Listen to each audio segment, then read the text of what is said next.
guys, this is Animat, and welcome back to the Muppet Vlog. Now this time we're going to be looking into the 9th episode of The Muppet Show, which features Charles Aznavour. Now I'm sure that many of you are probably confused and may not have heard of who Charles Aznavour is. Well, that's because you're most likely not in France, because in there, he is not only one of the most beloved, but also one of, if not the most popular singer in France. Written over 1,200 songs, and he has sang for many great and important people, the Pope, the President, many major events, and all that kind of stuff. He has won a lot of major awards, and also, he is considered one of the most important singers of all time. In fact, Time Out actually made a poll, and like, he is almost close to be like on par with like Elvis Presley and Bob Dylan. So he pretty much is that big and pretty much is that important among the world and stuff like that. And apparently at one point he decided to join in and be a special guest at the Muppet Show. Now in terms of this episode, I will say that in terms of the experience that I had with the episode, I don't think anybody else would really have it. Some of the things are pretty funny to me because they are rather unique. It's more of like what my personal experience of what's going on with it. So, number one of the big things that's pretty much going on is the main plot of the episode where apparently Gonzo wants to find like a new manager so like he can make his acts more important. Like, as you may know, in the beginning of the Muppet Show and stuff like that, Gonzo sees himself more of an artist and does all these crazy things. So, he decided to go and ask for Scooter to be his manager. And Scooter would go and ask Gonzo to do all sorts of crazy, wacky, and, like, insane ideas for Gonzo to do as part of an act. Now, I will have to say that the funny thing is that, like, Gonzo, like, does all these weird things in the name of art, but I don't know if I really delve into this, but, this is the one that really kind of like sprung up, and I realized that if Gonzo would do all these crazy things today, he would actually be a really successful artist. Now, in terms of art period, today we are living in the contemporary period, where most of the stuff, like, they barely have any effort put into it. Like, nobody really understands what's going on in terms of, like, what the artist is trying to do in terms of the art piece, and like they would put in some kind of random bullcrap explanation of like what it means, what kind of metaphor it stands for, and like a lot of people buy it. Trust me, I had to study that. It's not pretty. Even my art teachers didn't like it that much. But anyways, like looking at what the stuff that Gonzo does, like there was at one point like he would be hitting a rock with a hammer and like he would shout out art every single time, and like honestly I'm just thinking to myself, like, nowadays that would actually be a very successful thing. Gonzo would just have to think of like what does it all mean. He just has to make it up and like he'll be a hit. He would be a millionaire instantly.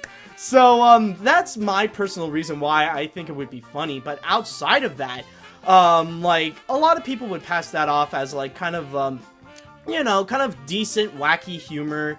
It's kind of like it's a little tame, but like sort of like cute jokes here and there about like over-the-topness. But the one thing I will say, there is an annoying aspect regarding Gonzo in the episode, is that like there was this one little joke they did at the beginning that like it's okay, I guess, like that Gonzo would take things a little too literally, but then they would do the the pressing questions bit, and like Gonzo would like continuously do that. Like he would just go and take so many things that either Kermit or Sam the Eagle would take. Like he would take that literally. It's just like, okay, it's just a mixed bag at first. It didn't really work, but then like they would just go on, and it was just getting old really quick. But also, oh, there is another additional thing I would like to say, is that the veterinarian's hospital, I don't know about you guys, but there's a little part of that seems kind of messed up. It's honestly one of the shortest veterinarian's hospital bits that I've seen, but like like, I don't know what it is. It's just them fooling around with a dead guy. That's it. Like, they didn't give any single craps whatsoever. But anyways, the second thing that I saw in there that, like, it was kind of funny to me, like, in a personal matter, is actually, there was this one bit where Kermit talks with Charles Aznavour, and he would mention how, like, if you speak French, apparently that is romantic to those who don't necessarily speak French, because apparently French is the language of love. Okay, let me get into that, because there is something really interesting that I want to talk about.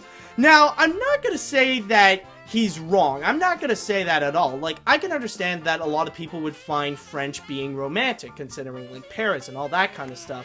And especially with Charles Aznavour being an actual Frenchman himself, like, you know, it can work.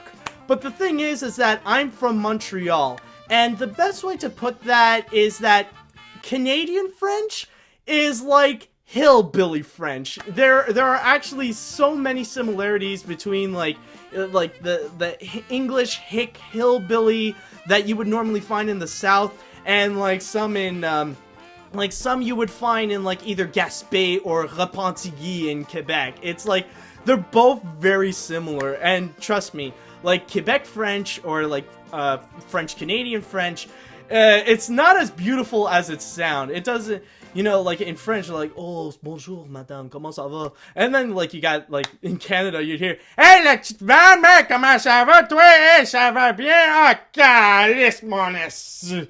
You know, it doesn't sound that romantic, so that's what I find kind of that's kind of funny with that little bit, and I just find the irony of it. It's like, you know, he would talk about how, you know, French is the language of love. It's just like, not our French! Definitely not our French! Actually, I should go to the States and try to test that out. Like, maybe French Canadian is still romantic there. I don't know. We'll just have to wait and see.